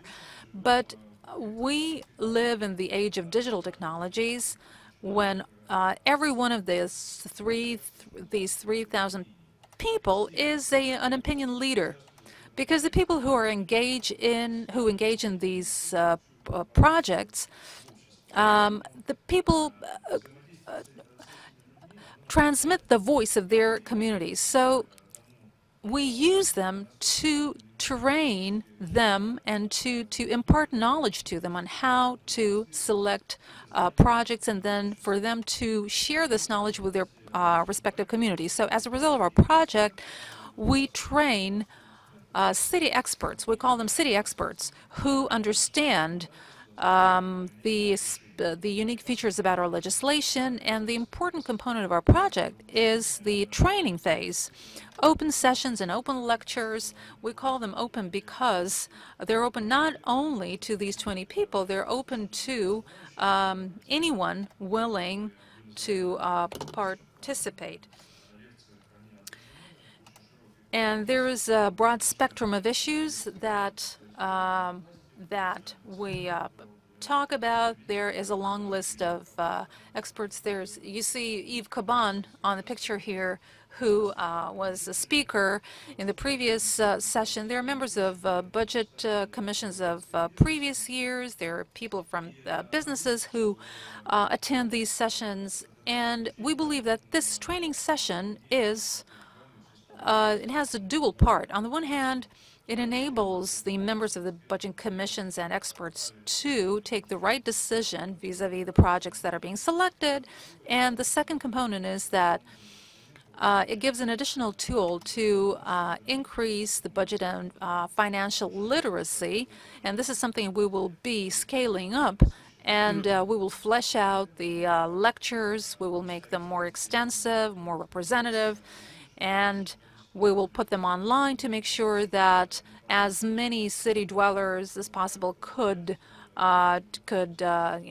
benefit from them. So we hope that this process will flourish. Thank you very much. I really didn't interrupt you too often, despite you just going beyond the time limit. But still, your presentation was very meaningful and just to the point. And what is particularly relevant to me is when there was a question asked here today why we just 25 million seats, and they said that it was just because the goal setting was not perfect. Now you are at the stage when you have achieved so much that you don't even know what to do about it. Lena, now let me ask you a few questions. What are the target groups the association deals with when you offer to them awareness and advocacy activities? What are they about? And how is this information taken by the recipients? What are the challenges, and how difficult is it actually to promote participatory budgeting amongst Swedish municipalities? Thank you for inviting us here, and I will try to give my best to keep the time. When we come to Sweden, you know, the municipality are really self-independent. The budget that they take in, 80% is their own budget from taxes, income taxes. So they are really independent from the state and mostly decide over the service. And they also have the responsible for most of the welfare service that we have in Sweden. And we as an organization, we are a member organization, so the municipality owns us, and every 4 years they take the decision of what we should help them with. And the decision for 2015 was to work with citizen participation, and the focus was also on sustainability, democracy, and sustainability, social inclusion in some way. And it's come out from the UN goals for 2030, so it's important for us to work with inclusion in a better way. When we see the problem with the municipality, and when we try to influence them and invite them to try and do pilots about PB, we could see that the most important thing is that we can't say to them, you must do it. They come if they want. So we invite them to take part on development network. And we mostly work with network in Sweden. So municipalities come together and learn and do training and so on, and then try out in the municipality. And we could see that it's very important that they have the system in place. They need to do why they do PB. They need to be convinced that this is important. They need to have an organization so they can handle it. And they need to have it put in the steering process, so it's an annual event. They also need to really discuss what kind of method, what they want to use, and also how they communicate with the people. And they need to be clear of what results they want to achieve when they use PB as a method for participation. We also have a lot of discussion how deep do the municipality want to involve the people. And when we talk about PB, we work with a lot of participatory model and methods in Sweden and in Salar to help the municipality. But when it comes to participatory budgeting, it's on the higher steps on the participation ladder. And it's about really include people in decision making. And the municipality must be clear of that that's the point, to really involve them in decision making. So that's something we talk a lot about when we have the training with the municipality. We also talk about which people do you need to involve. And this, what you call, this sign will show how they we use it to discuss with the municipality. Which one do you want to involve? Which one is most important? And in which way do you want to involve them? The bottom line is from people that are very active to people that are very active on that side and people that are not active at all.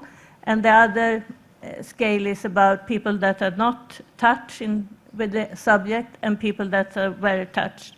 And we could see that priority one is the people that want to participate but don't really feel safe in the common meeting that we have. Often the municipality invite people to come to the city hall or to a school to discuss how they could use the money. But a lot of people in Sweden don't feel that it's the right place for them to meet the municipality.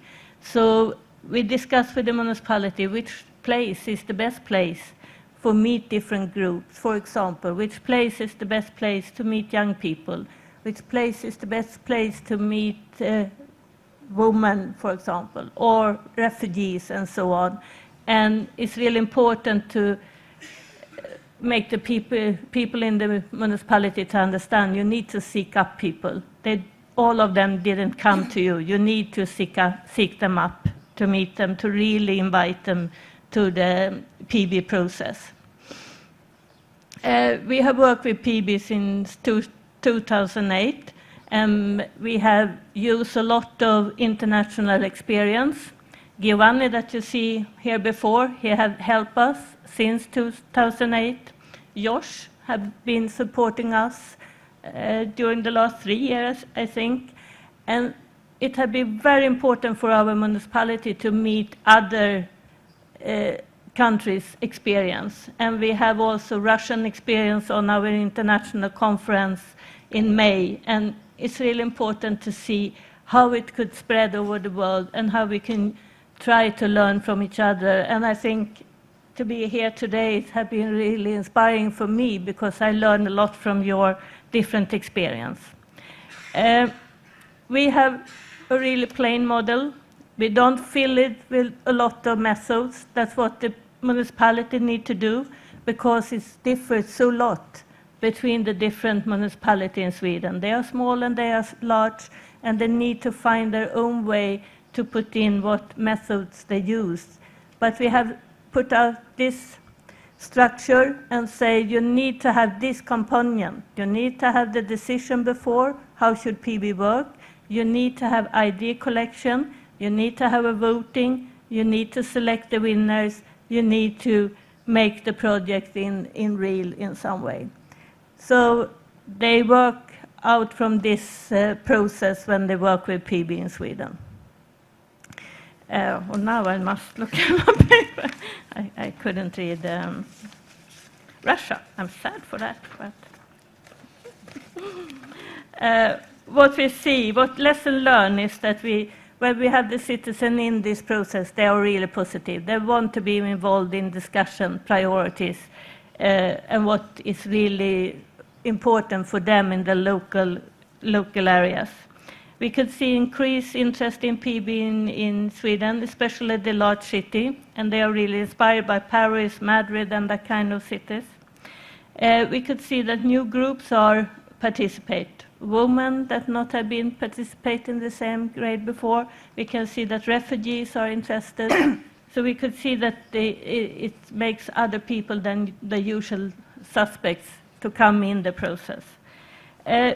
We can also see when we talk about really local area, women is in majority in the different meeting that we have. We can see that we have tested the process, and now what we can see that we have the challenge is to be persistent, to really work with it in a long way.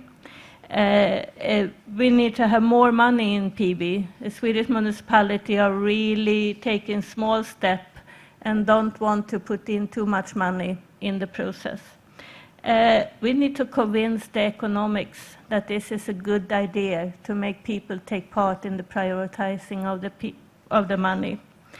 And we need to encourage the politicians so they really want to start with PB and understand that they don't lose power. They win power if they involve people. And we need to scaling up. We need more municipality in Sweden to take part. We can see that about 40 of the 290 have tried PB, so we need more of them to be part of the PB process. And what could we see in the future? You know, we have election on Sunday. So after the election, we will see how we take it further. But we will start in a new network, is our plan. And we have a plan for special PB for schools, for excluded area, where people don't feel that they are part of the society, and a PB for young people. We should also start a PB training process for process leader. And in this autumn, we have a new publication of PB and PB examples that we should provide over the country. And spasiba.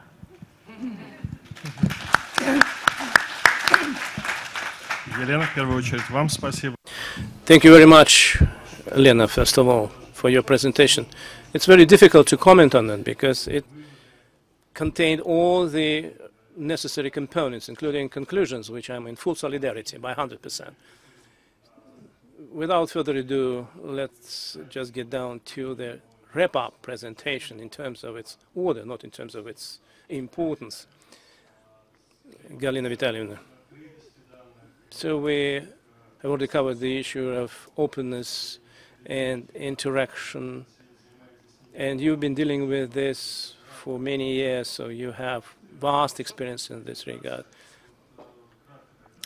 Could you just very briefly outline the project findings and outcomes of the project Interacting Budget for Citizens, and how efficient the tools, digital tools in particular, which we cannot avoid? I hope so, actually. As for the project outcomes, I will probably report on it maybe in 3 months from now, because the ultimate goal is actually citizens' involvement in the application of service we have developed in partnership with a whole set of municipalities.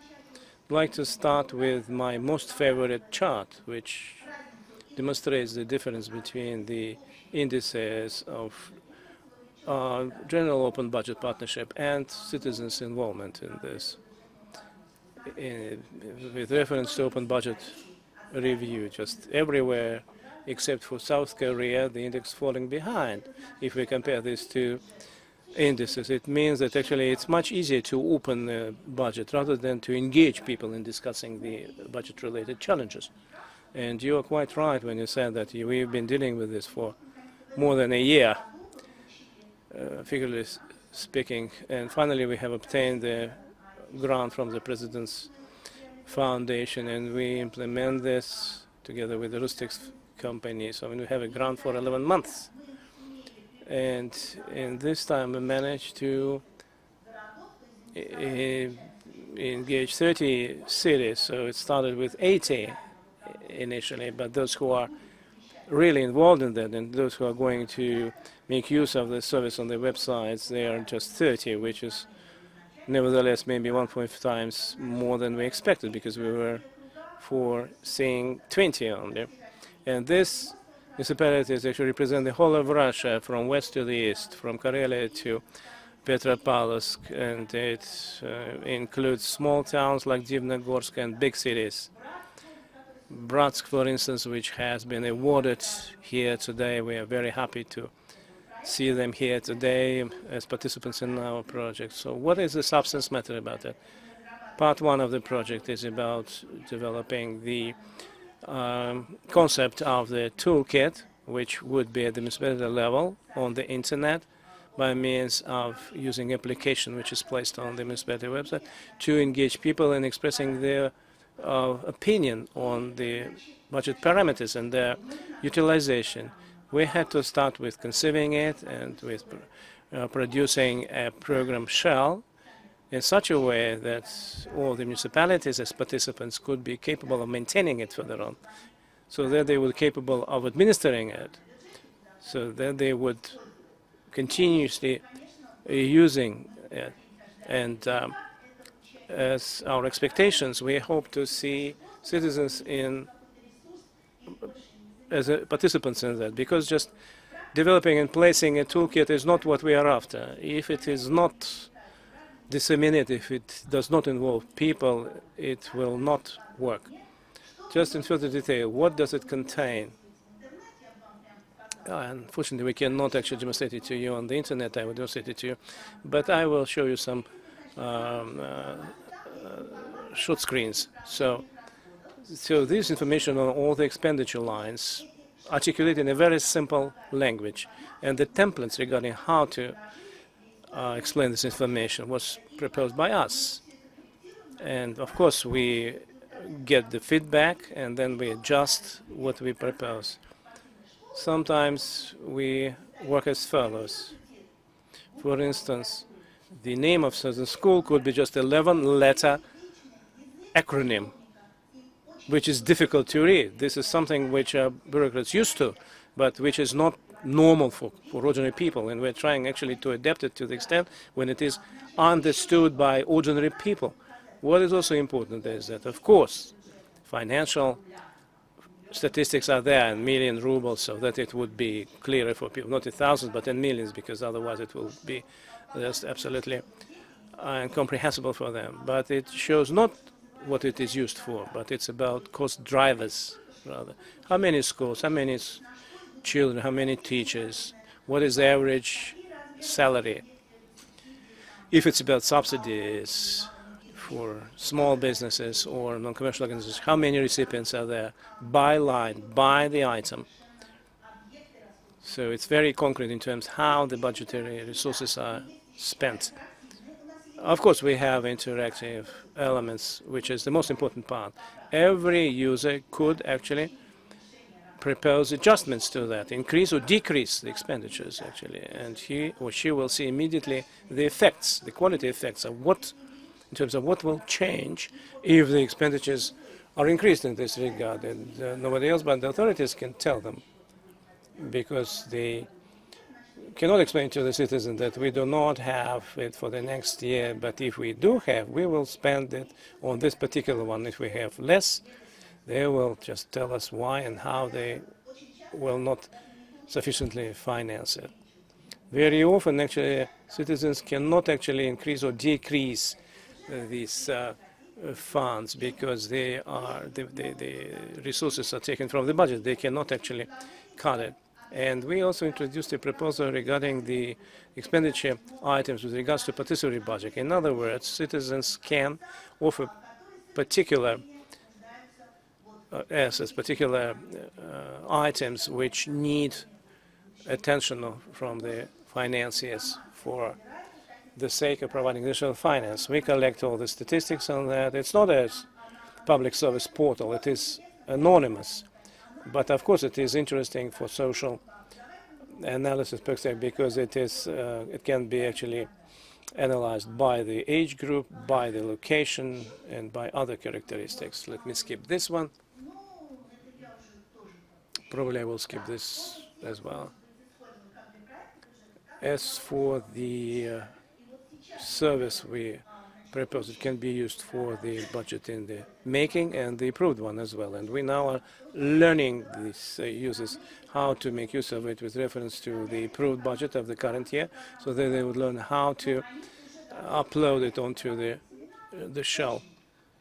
So of course we maintain webinars with the users. We have already conducted 10 of those, and we just in correspondence with them. They write to us, we respond to them, and so on.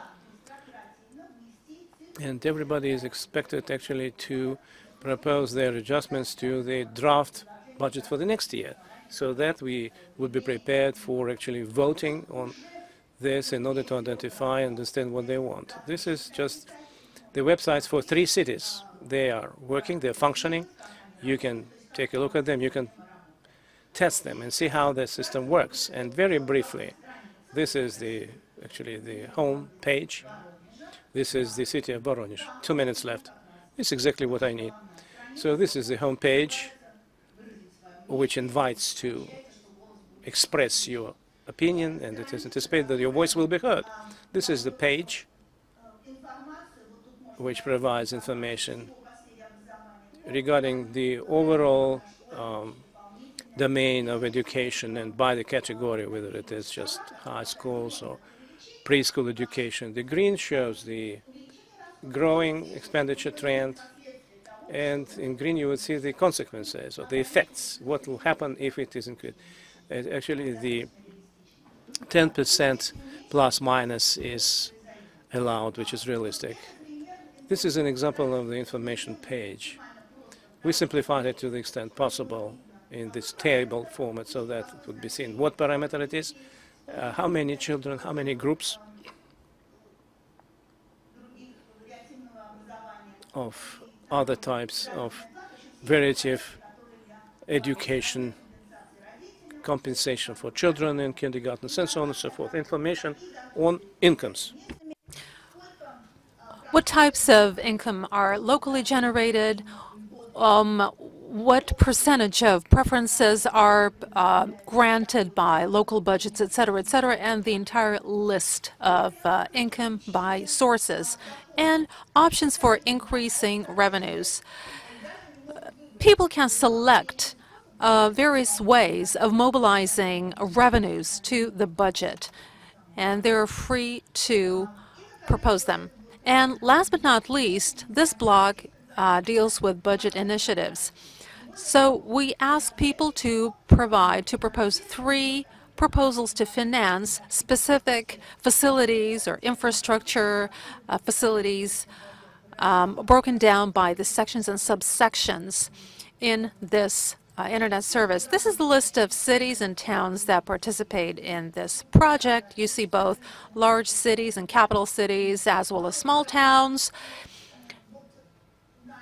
And this workshop that I told you about, this face-to-face workshop, unfortunately we couldn't get everybody here because of transportation costs, and we don't have the money to do this. So we discussed with the cities and towns ways of integrating the internet resource. And the first thing that people told us about is that, oh, we need to get the local MPs on board to let them know what the local money is spent on.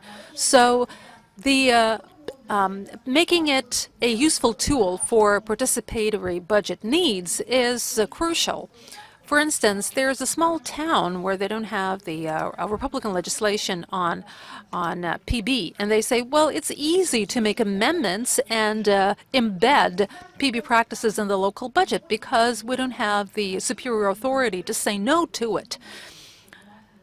So this is a very powerful way of learning about people's opinions. Thank you very much.